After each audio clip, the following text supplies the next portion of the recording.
बिस्मिल्लाहिर्रहमानिर्रहीम। अस्सलाम वालेकुम डियर स्टूडेंट। सफ़ेद जी के एकेडमी के यूट्यूब चैनल के साथ तमाम तलबा को खुश आमदीद कहते हैं।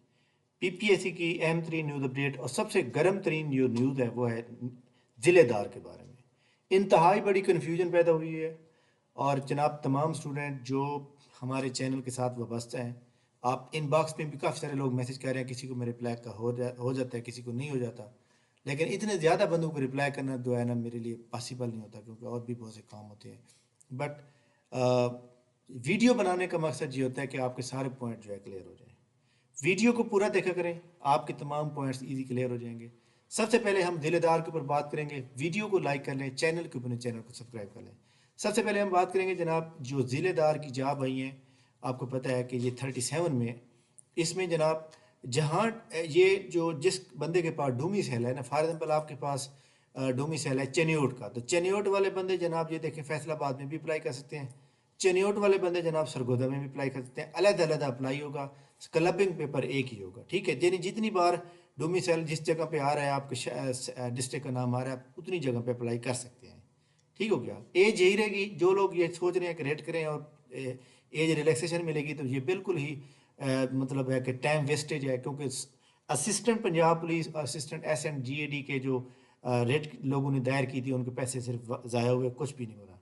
अच्छा जी, अब इसके ऊपर जो सबसे बड़ी कंफ्यूजन है वो ये है कि BA BSc सेकंड डिवीजन वाला बंदे एलिजिबल है सिर्फ। अब और क्या डिग्रियों वाले अप्लाई नहीं कर सकते, इसके ऊपर हम पूरी डिटेल में बात करेंगे, ठीक है।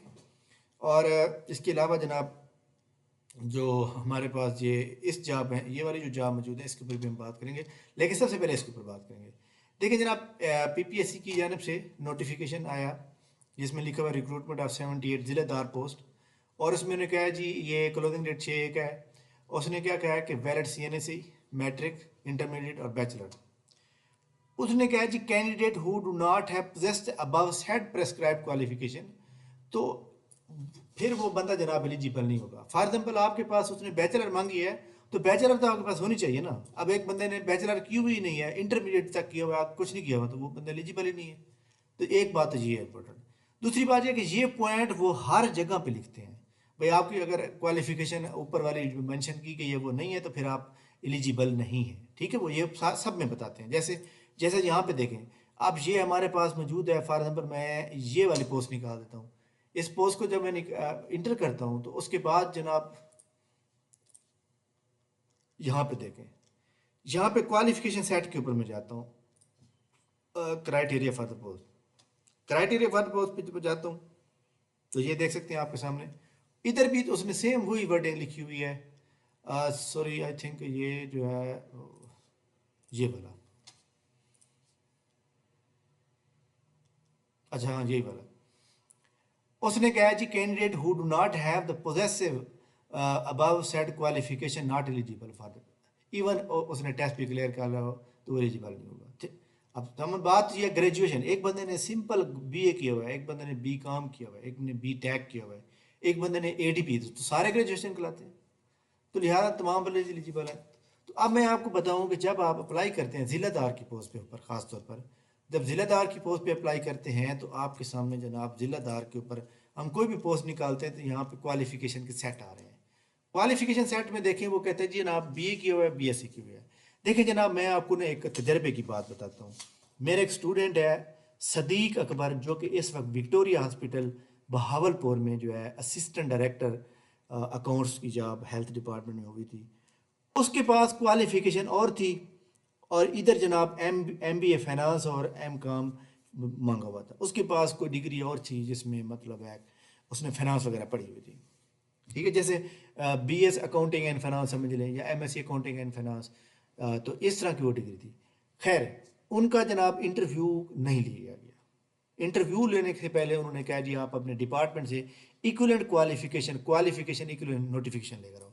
तो डिपार्टमेंट में लिख दिया कि इस बंदे ने जनाब 70% जो सब्जेक्ट हैं वो सेम वही पढ़े हैं जो सब्जेक्ट डिग्री में मांगे, लिहाजा ये बंदा एलिजिबल है।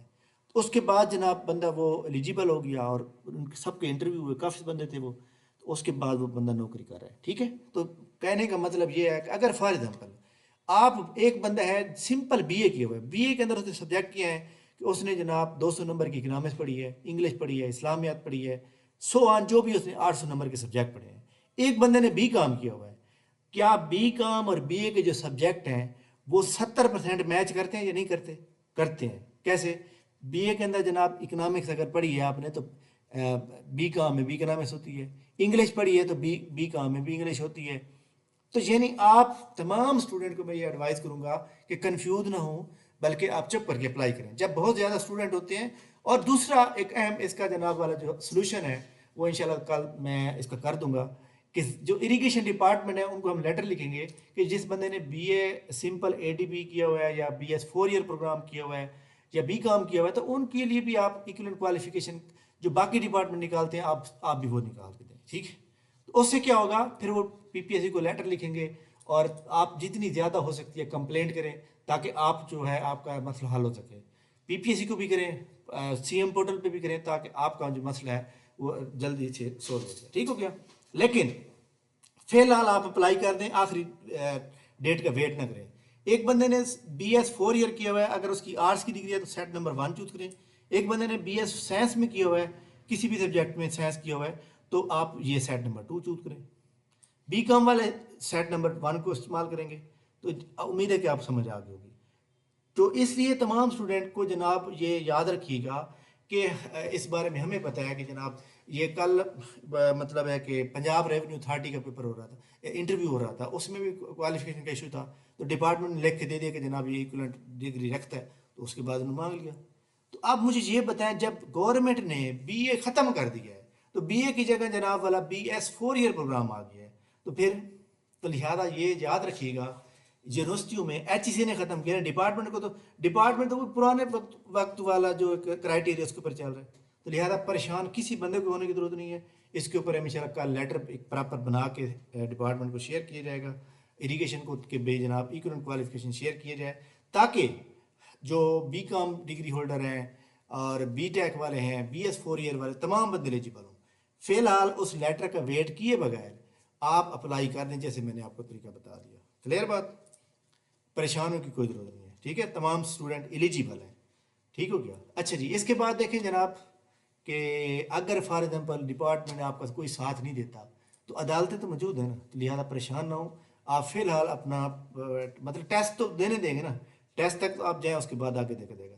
अच्छा जनाब, नेक्स्ट देखें कि एडवर्टाइजमेंट नंबर 37 के अंदर, एडवर्टाइजमेंट नंबर 37 के अंदर जनाब ये हमारी बात हो गई। अब इसके सिलेबस के ऊपर मैं बताऊं कि सिलेबस इसका जनरल नॉलेज का आएगा, इसमें कंप्यूटर ज़्यादा डाल दिया जाएगा, बस इतना फ़र्क होगा। बाकी इसका कोई डिस्क्रिप्टिव टेस्ट वगैरह की वाली जो बात है वो बिल्कुल नहीं है, वो बिल्कुल भी नहीं होगा, डोंट वरी। अच्छा जी, इसके बाद जनाब ये जो सर्विस कोटा में दो चीज़ें होती हैं। एक होता है एम्प्लॉय चिल्ड्रन कोटा, एक होता है सर्विस कोटा। सर्विस कोटे का मतलब होता है ऐसे तमाम बंदे जो गवर्नमेंट के मुलाजिम हैं, लेकिन कौन से मुलाजिम हैं?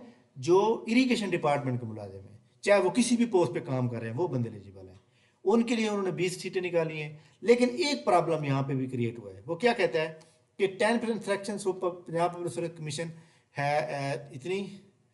अच्छा जी, असेसमेंट क्लर्क फलां फलां, minimum 5 year service, qualification for initial recruitment BSc, okay हो गया, ये हो गया। यहाँ पे जब एक बंदा एम्प्लॉय जनाब वाला अप्लाई कर सकता है, फॉर एग्जाम्पल एक बंदे को 5 से ज़्यादा 10 साल हो गए मतलब नौकरी करते हुए, और वो बंदा एज ए कनाल पटवारी या फिर जनाब वाला वेन्यूकुलर क्लर्क या असेसमेंट क्लर्क जो भी मतलब वो काम कर रहा है, हेड क्लर्क भी कह सकते हैं, वो काम कर रहा है, उसकी उम्र हो गई 38 साल। भाई उसकी सर्विस तो काउंट होगी ना, तो यहाँ पे आप लिख रहे हैं 31 साल तक, ये कैसे? तो ये वाला जो पॉइंट है उन्होंने गलत लिखा है मेरे ख्याल में। तो लिहाजा इधर एम्प्लॉय चिल्ड्रन तो अप्लाई नहीं कर सकते, सिर्फ वो बंदे, क्योंकि सर्विस कोटा का मतलब भी यही होता है कि जो गवर्नमेंट मुलाजिम है इरिगेशन डिपार्टमेंट वो कर सकते हैं। तो ये पॉइंट दोबारा देख लेना, इसके ऊपर जो है नोटिफिकेशन आएगा पीपीएससी का। ठीक हो गया? तो ये जनाब बड़ी इंपॉर्टेंट पोस्ट थी जो मैंने आपको बताई है। 36 एडवर्टाइजमेंट नंबर, जिसकी लास्ट डेट जनाब 30 दिसंबर है। इसमें जो म्यूनसिपल ऑफिसर की सीटें हैं, जब आपने अप्लाई करना है तो आपने वहाँ पे ग्रेड होंगे और डिवीजन होंगे, आपने डिवीजन को सिलेक्ट करना है। जिस बंदे की सीजीपी होती है ना, सीजीपी की जो परसेंटेज होती है ना, फर्स्ट डिवीजन स्टार्ट होती है 65% से, और जो एनुअल सिस्टम होता है ना उसकी फर्स्ट डिवीजन स्टार्ट होती है 60% से। तो आपने वहाँ पे ग्रेड नहीं सिलेक्ट करना, बल्कि डिवीजन को सिलेक्ट करना है ताकि आपको अप्लाई एक्सेप्ट कर ले। अच्छा जी, इसके बाद पीपीएससी का प्लानर अपडेट नहीं हुआ। प्लानर अपडेट अभी आज उन्होंने सिर्फ ये 2 पोस्टों के बारे में बताया है। तो मेरा जो एक ज़ाती आइडिया है कि भाई जो रिटर्न रिजल्ट हुए हैं 23/11 को, 23/11/2024 को हुए हैं, उनके रिजल्ट आ जाने चाहिए थे। लेकिन यह है कि इस वीक का मैंने बताया था आपको आ जाएंगे, तो इंशाल्लाह आ जाएंगे इंशाल्लाह। कल तक वेट करें, परसों तक वेट करें, लेकिन ये आज ज़रूर जाएंगे, ठीक है। लेट होने की वजह से समझ नहीं आ रही वैसे। अच्छा जी, इसके बाद जनाब हम बात करेंगे कि ज़िलेदार के ऊपर बात क्लियर हमने कर दी है। और इसके अलावा पीपीएससी की जो आपको पता है एडवर्टाइजमेंट मौजूद है और अपकमिंग जॉब में भी आ रही हैं। प्लानर का जो अपडेट होने का जो चांस है इंशाल्लाह ताला, मेरा एक ज़ाती आइडिया ये है कि वो प्लानर जो है अपडेट हो सकता है जनाब कल तक, ठीक है। अगला पेपर पीपीएससी लेगा 4 या 5 जनवरी को, ठीक है, उससे पहले नहीं ले सकेगा। अब तो वैसे पीपीएससी क्लबिंग में लेता है, पहले तो हर हफ्ते पेपर होता था। तो क्लबिंग का फायदा ये होता है कि जनाब एक बंदे की अब अगर अच्छी तैयारी है तो एक ही बार वो जनाब टेस्ट देने जाएगा और इंटरव्यू ज़्यादा देगा। खैर, ओके ओके बात।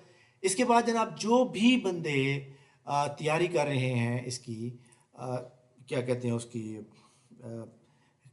Canal Patwa sorry irrigation department में ज़िलेदार की जॉब की तैयारी कर रहे हैं, असिस्टेंट डायरेक्टर एलडी की तैयारी कर रहे हैं, या अदर जो भी पोस्ट पीपीएससी एफपीएससी के थ्रू आ रही हैं, तो वो तमाम स्टूडेंट जनाब हमारी एकेडमी के अंदर रजिस्ट्रेशन करवा सकते हैं।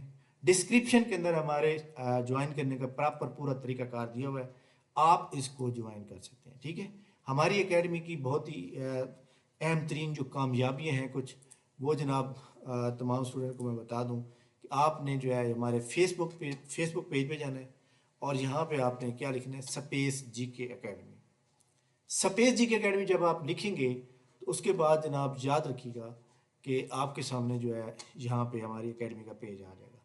उस पेज को जनाब याद रखिए, आपने क्या करना है, उस पेज के ऊपर जो है फोटो के ऊपर क्लिक करना है।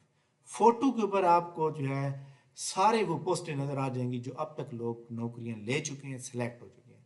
आपको मैं एक बात बता दूं, असिस्टेंट SNGAD और असिस्टेंट पंजाब पुलिस का जो टेस्ट का रिजल्ट है वो जनाब इंशाल्लाह जनवरी के पहले वीक में आएगा। और उसमें देख लीजिएगा तकरीबन 25 से 30 लोग हमारी अकेडमी के स्टूडेंट होंगे जो सिलेक्ट, इससे ज़्यादा भी हो सकते हैं, लेकिन मुझे ये कन्फर्म है कि 30-40 बंदे ज़रूर होंगे। तो थैंक यू वेरी मच जनाब, बहुत शुक्रिया। उम्मीद है आपको सारी बातें समझ आ गई होंगी। नेक्स्ट जनाब इंशाल्लाह ताला हम नेक्स्ट वीडियो के साथ एक अच्छी खबर के साथ दोबारा हाजिर होंगे। तब तक मुझे इजाज़त दीजिए, अल्लाह हाफिज़।